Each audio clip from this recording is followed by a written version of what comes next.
Hola a todos, bienvenidos al tercer video de esta serie dedicada a la revisión del hemograma. En este video nos enfocaremos en las pruebas de glóbulos blancos.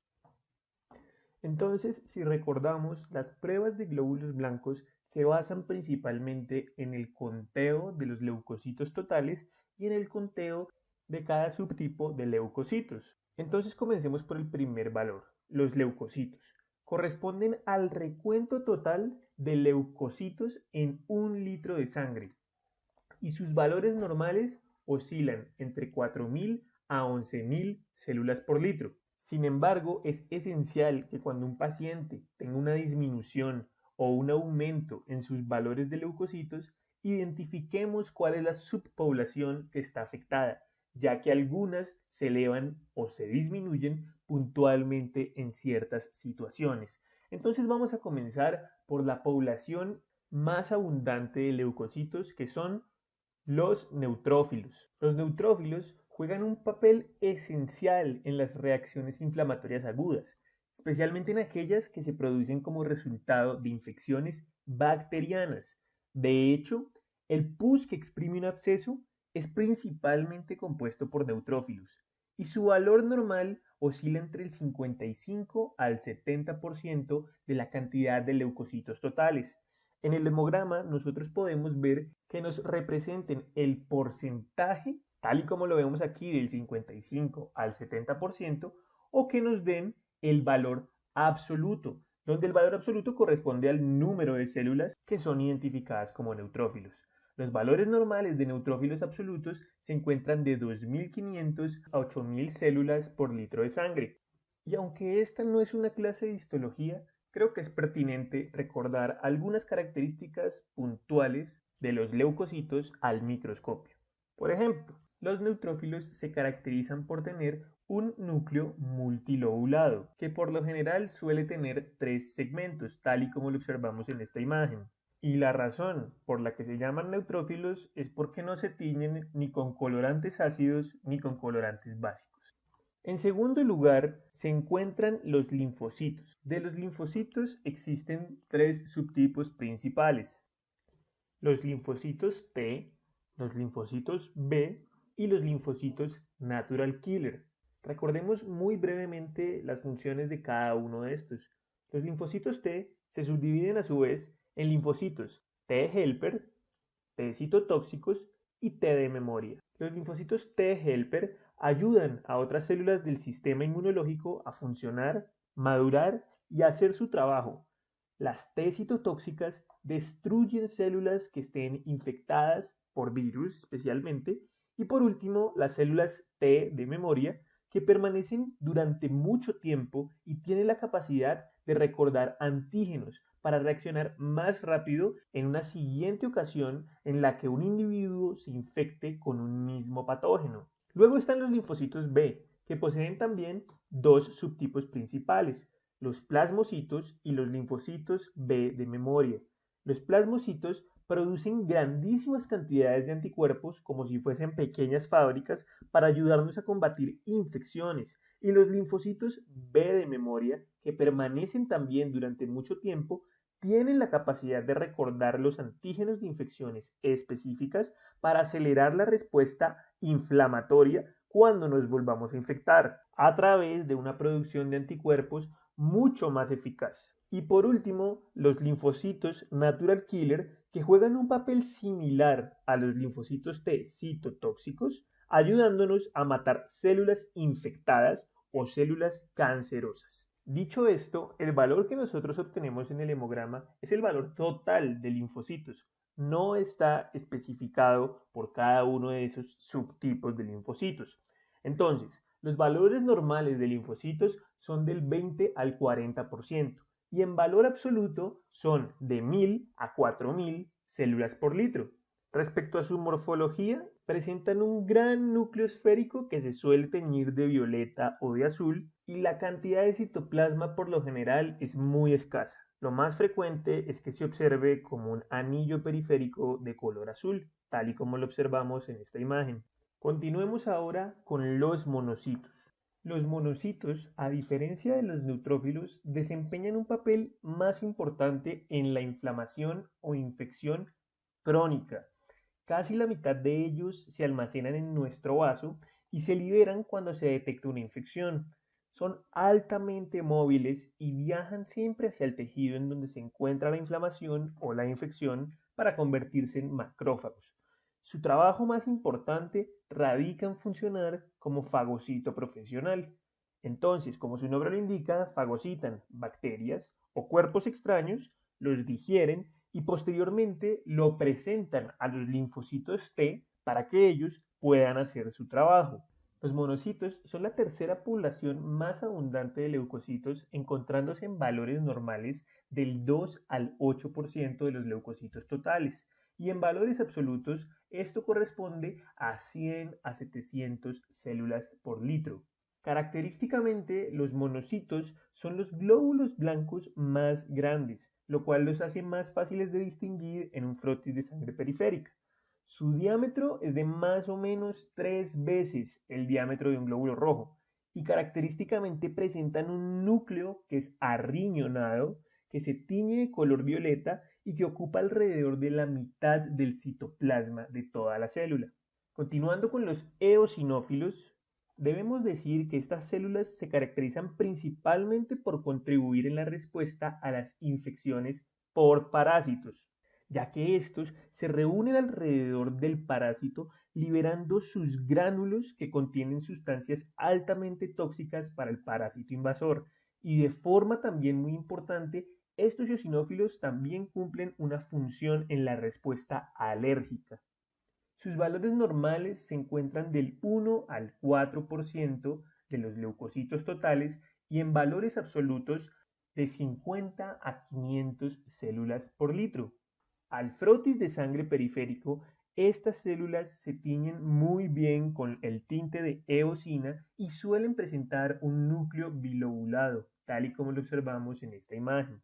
Y ya para terminar, tenemos a los basófilos, que son el leucocito menos abundante de la sangre. Son las células responsables del inicio de la respuesta alérgica.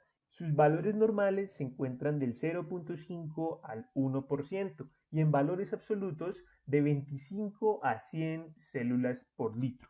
Estos se denominan basófilos por la forma en la que absorben los tintes básicos, es decir, se tiñen más de azul que de rojo y se aprecian tal y como los encontramos en esta imagen. Ahora que ya hemos visto qué hacen estas células y cuáles son sus valores normales, hablemos un poco de qué posibles situaciones pueden presentarse con alteraciones de los valores de estas células. Entonces comencemos hablando por las situaciones que nos elevan los leucocitos en sangre. Si yo tengo una leucocitosis en mi paciente y la clínica no es lo suficientemente evidente para yo tener una sospecha directa, lo primero que yo debo hacer es pensar si el paciente puede tener una causa como el embarazo, el consumo de tabaco o el uso de medicaciones que sean capaces de elevarme los leucocitos o que de forma más rara ese paciente haya sido sometido a un proceso de esplenectomía y que sea eso lo que me esté explicando potencialmente la leucocitosis. Si eso no es así, entonces vale la pena de una vez comenzar a descartar la malignidad.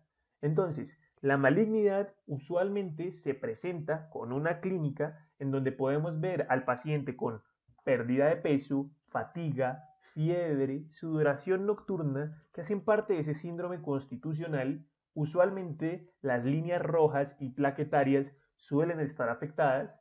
Se puede evidenciar la presencia de blastos, que son leucocitos inmaduros, formas inmaduras en el frotis de sangre periférico. Son síntomas que han sido progresivos, se han ido desarrollando durante meses o años y suelen tener factores de riesgo para malignidad, como un agrandamiento del vaso o como la presencia de linfadenopatías. Como hallazgo particular, la leucocitosis en estos pacientes puede presentarse con hiperleucocitosis, que se define con una cantidad de glóbulos rojos mayor a 100.000 en el recuento total. Si cumple alguna de estas características, deberíamos sospechar la malignidad y consultar al servicio de hemato-oncología para un mejor asesoramiento.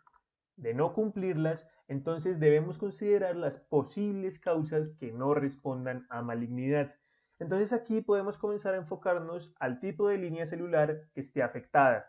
Comencemos entonces por la población más abundante, que son los neutrófilos. Si lo que tenemos es una neutrofilia, las causas más comunes en las que podemos pensar son, como lo habíamos dicho, principalmente en la infección bacteriana. Eso es muy frecuente si encontramos un paciente con neumonía, con una infección de piel y tejidos blandos, que son infecciones que por lo general son bacterianas, podemos encontrar una neutrofilia característica.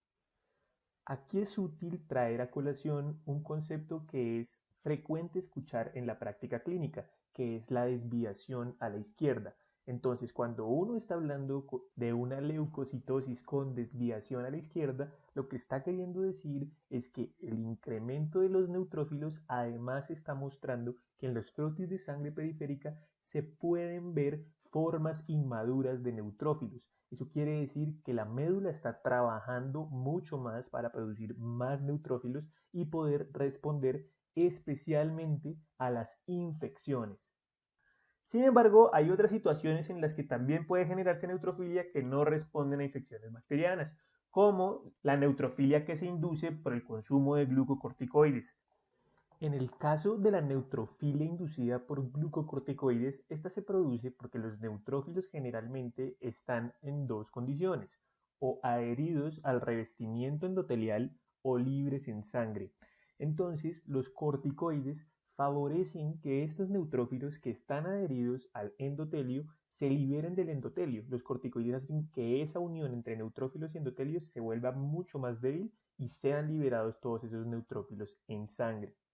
La esplenectomía porque el vaso cumple una función fundamental en la degradación de los neutrófilos. Si este ya no está, entonces la cantidad de neutrófilos en sangre va a aumentar. El consumo de tabaco, esta sustancia tóxica, estimula la liberación de neutrófilos. Las quemaduras, esta reacción inflamatoria también favorece la liberación de neutrófilos. Y por último, la estimulación de la médula ósea. Por ejemplo, esto se puede lograr administrando factor de estimulante de colonias de granulocitos, que es una sustancia que estimula la producción de glóbulos blancos. Esta sustancia por lo general facilita la recuperación de los pacientes con cáncer que sufren neutropenia como un efecto secundario de su quimioterapia. Por lo tanto, favorecen el aumento de los neutrófilos en sangre. Ahora, continuemos con la linfocitosis. En el caso de la linfocitosis, las causas más frecuentes son especialmente las infecciones virales. Estas se caracterizan por tener una respuesta principalmente linfocitaria. Sin embargo, se ha visto que también en infecciones por bacterias como Bordetella pertussi o como Mycobacterium tuberculosis, la respuesta leucocitaria es predominantemente de carácter linfocitario. Con Bordetella pertussi se sabe que la toxina pertussi impide la entrada de los linfocitos a los nódulos linfáticos. Por lo tanto, ellos se quedan afuera, se acumulan y lo que hacen es aumentar su cantidad en sangre. En reacciones de hipersensibilidad es posible que los linfocitos se eleven y sobre todo en las malignidades, que pues si bien ya las hemos descartado, recordar que cuando unos linfocitos se encuentren mayor a 30.000 o mayores a 5.000 linfocitos y persista en el tiempo, debe hacernos sospechar una posible malignidad. En cuanto a la monocitosis, las causas radican principalmente en los estados inflamatorios crónicos. Entonces, principalmente las infecciones que puedan tener una duración prolongada, que sean de carácter subagudo o crónico como tal, pueden llevar al desarrollo de monocitosis, ya sean infecciones fúngicas, sífilis, tuberculosis, endocarditis bacteriana, la que es subaguda, o la enfermedad de las montañas rocosas por riqueza, y también se ha descrito en enfermedades autoinmunes como el lupus eritematoso sistémico, como la artritis reumatoide, la enfermedad inflamatoria intestinal, la esplenectomía por el mismo principio de que es el órgano encargado de degradar estas células, y en algunos tipos de malignidades que ya son bastante raras como las leucemias mielomonocíticas crónicas.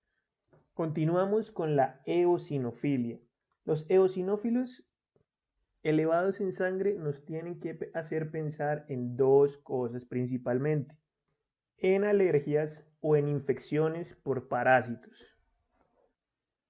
Se ha descrito también en trastornos como la esofagitis eosinofílica, que como su nombre no lo indica, es una inflamación esofágica de carácter predominantemente eosinófilo, reacciones medicamentosas, como se ha visto en medicamentos como la estreptomicina o las sulfamidas, y en alguna variedad de la patología dermatológica, como el pénfigo, la psoriasis, la esclerodermia, y por último tenemos la vasofilia.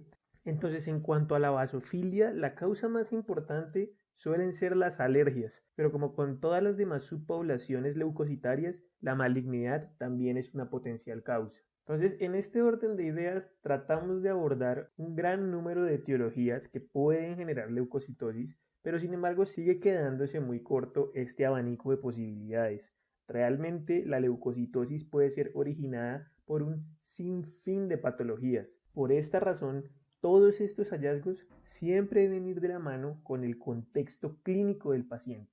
Son las manifestaciones clínicas y la presentación con la cual nos llegue nuestro paciente lo que junto a estos paraclínicos nos permitirá llegar a un diagnóstico. Bien, entonces ahora que ya vimos cuáles son las situaciones más comunes en las cuales puede incrementarse el número de leucocitos, miremos un poco aquellas en las que los leucocitos pueden disminuir. Entonces la disminución de los leucocitos por debajo de sus rangos normales la llamamos leucopenia. Y esta leucopenia principalmente afecta a las líneas de neutrófilos y de linfocitos. Comencemos entonces con los neutrófilos. La neutropenia puede ser generada por etiologías infecciosas como el virus del VIH y el virus del Epstein-Barr, por causas medicamentosas, especialmente aquellos medicamentos usados durante la quimioterapia o mieloablativos, por déficit en las vitaminas B9 y B12 o del cobre que conlleven a problemas para que la médula pueda generar neutrófilos,